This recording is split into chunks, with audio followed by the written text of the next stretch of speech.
Quel est son niveau de puissance? It's over 9000! Quand on est petit, on voit l'addition. Il y a des choses à dire dessus, étonnamment, mais ce sera pour une prochaine fois. Puis, on voit très vite la multiplication. Mais à sa base, la multiplication, c'est juste une façon de répéter une addition. Quand on dit 6 fois 5, c'est une façon de dire qu'on fait 5 plus 5 plus 5 plus 5 plus 5 plus 5. Ça se remarque particulièrement quand on veut compter des carrés. Disons combien y a-t-il de carrés dans cette tablette de chocolat. On peut les compter à la main, c'est long, ou alors on utilise les maths. Il y a 6 carrés par ligne et il y a 4 lignes. Autrement dit, il y a 6 plus 6 plus 6 plus 6 carrés. Autrement dit, 4 fois 6 ou 6 fois 4 car on peut dire qu'il y a 4 carrés par colonne et 6 colonnes au total. On a créé la multiplication car c'est bien plus court et rapide à écrire, surtout pour des trucs comme 122 x 137. Pourquoi je parle de ça?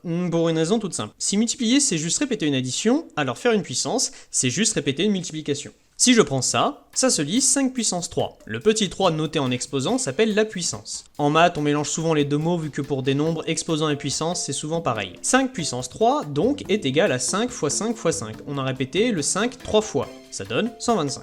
Comparons avec 3 fois 5 car je veux vraiment bien qu'on voit le parallèle entre la multiplication et la puissance. 3 fois 5 c'est 5 plus 5 plus 5. J'ai pris 3 fois le nombre 5 et j'ai mis des plus entre. Et 5 puissance 3, j'ai pris 3 fois le nombre 5 et j'ai mis cette fois des multiplications entre. Et une fois qu'on a compris ça, on a tout compris sur les puissances quasiment. Mais bon, ça ferait une vidéo un peu trop courte. Si jamais je vous demande ce que fait 4 puissance 2, c'est 2 4 avec un fois entre. Un fois, pas un fois. Et du coup, ça fait 16. 4 puissance 3, c'est 3 4 avec des signes de multiplication entre, ce qui donne 64. 4 puissance 4, ça fait 256, on peut continuer comme ça longtemps. Ok, mais j'ai commencé à 4 puissance 2, du coup 4 puissance 1 c'est quoi? Pour 4 puissance 2, j'ai dit que c'était 2 4 séparés par un fois. Du coup 4 puissance 1, ça sera un seul 4 séparé par... séparé par rien du tout vu qu'il n'y en a qu'un seul. Donc voilà. 4 puissance 1, c'est juste 4. Ce qui ressemble un peu à ce qu'on a quand on multiplie par 1. 4 fois 1, c'est juste 4. Donc n'importe quel nombre mis à la puissance 1, pareil, c'est juste lui-même. Et 4 puissance 0. Lui, il aura sa vidéo. Il y aura aussi une vidéo sur les puissances négatives, mais j'aimerais quand même parler rapidement d'une chose dont j'avais promis que je parlerais dans ma vidéo sur les racines carrées. Oui, aussi, petite digression.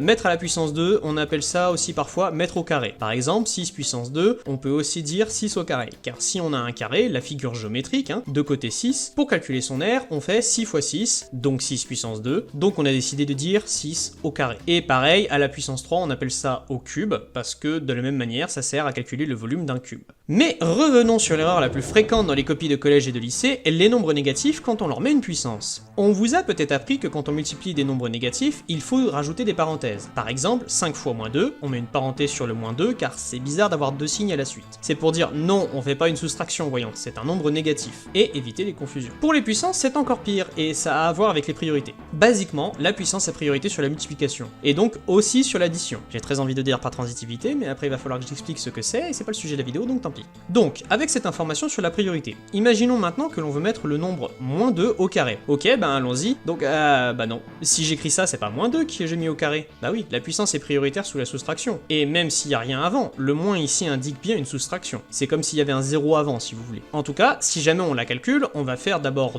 2 au carré et ensuite ajouter un moins. Donc obtenir moins 4. Et c'est ici le problème, c'est ce que je viens de dire. On va faire 2 au carré. Nous, on veut faire moins 2 au carré. Donc pour dire qu'on fait le moins avant la puissance, ou bien qu'on fait tout moins 2 au carré, on va utiliser des parenthèses. Voilà, je ne le répéterai jamais assez. Si vous regardez ces vidéos pour vous aider en cours, mettez des parenthèses sur les nombres négatifs. Bref, du coup, faisons ce calcul quand même. Moins 2 au carré avec les parenthèses, ça nous fait donc moins 2 répété 2 fois, donc moins 2 fois moins 2, moins et moins ça fait plus, et 2 fois 2 ça fait 4. On essaye avec moins 3 puissance 5, ça fait moins 3 répété 5 fois, on annule les moins par paire, il nous en reste 1, donc on sait qu'on va avoir un résultat négatif, et ça nous donne moins 243. Voilà, il y aurait plein de choses à dire, les règles de calcul, de simplification, quelques propriétés sur le carré, mais je garde ça pour de prochaines vidéos. En attendant, m'attends pas.